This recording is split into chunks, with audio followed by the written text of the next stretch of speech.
নিম্নমানের সামগ্রী দিয়ে পিচের রাস্তা নির্মাণের অভিযোগ। কাটমানি নেওয়ার জেরে রাস্তার মান খারাপ বলে দাবি বিজেপির। ঘটনাটি তুফানগঞ্জ পৌরসভার ৩ নম্বর ওয়ার্ডের সুকান্তপল্লী এলাকা থেকে ভাগাড়িপাড়ের।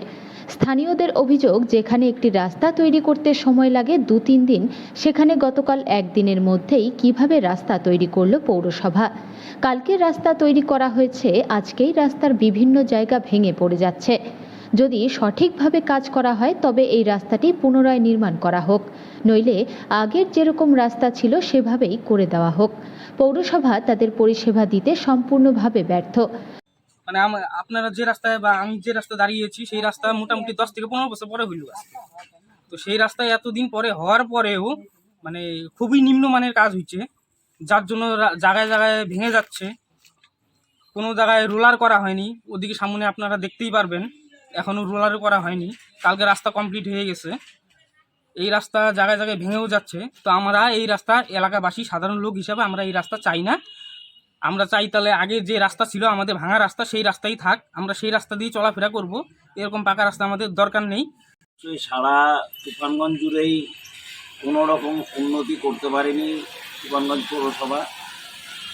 শুধু তাই নয়, ৩ নম্বর ওয়ার্ডের যে রাস্তা আছে তার যে নিম্নমানের ম্যাটেরিয়াল দিয়ে তৈরি করা হয়েছে সেটা তো অবশ্যই এটা ঠিক, এবং পৌরসভা তাদের পরিষেবা দিতে সম্পূর্ণভাবে ব্যর্থ, এবং তুফানগঞ্জ পৌরসভা একটা কাটমানির পৌরসভাতে পরিণত হয়েছে। দিনের পর দিন এটা চলছে এবং ওদের এই কাটমানি জয় জয়কারই চলতে থাকে। ওখানে লোকাল পাবলিক বিক্ষোভ করছিল, আমাকে ডেকেছে, আমি গিয়ে দেখেছি, সরেজমিন তদন্ত করে দেখলাম যে কাজটা নিম্নমানের হয়েছে, এবং যেদিকে পাইপ দিয়েছে জলের পাইপ লাইন সেখানে নরম মাটি ছিল, তার উপর দিয়ে লাগিয়ে দিয়েছে পিচ, সে তো পা দিলেই ঢেবে যায়। তা পাবলিকের অভিযোগ যেটা, যে সরকারি ওরা বলছে যে 1 ইঞ্চিও হয়নি লেয়ারটা।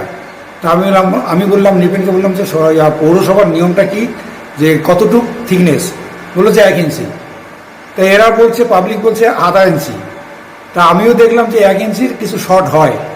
এখন পৌরসভার যে দায়িত্বে আছে তাকে বললাম যে কন্ট্রাক্টরকে নিয়ে আসো, ওকে রাস্তা কমপ্লিট করে দিতে হবে। যেটা পৌরসভার যে নিয়ম, যে পদ্ধতি বলা হয়েছে পৌরসভার থেকে, সেই হিসাবে এবং যেভাবে শিডিউল আছে সেই হিসেবে কাজটাকে নামিয়ে দেবে, তাহলেই কোনো প্রশ্ন আসবে না পাবলিকের। আর কাজটা সঠিকভাবে করতে হবে, এটাই মূল কথা। তো আমি কেউ যদি নিয়ে থাকে তাকে ধরলে তো শাস্তি হবে অবশ্যই, পৌরসভার থেকে তো ছেড়ে দেওয়া হবে না। কাটমানি যদি কেউ নিয়ে থাকে সে তো ভালো কথা, সে ধরা উচিত তাকে।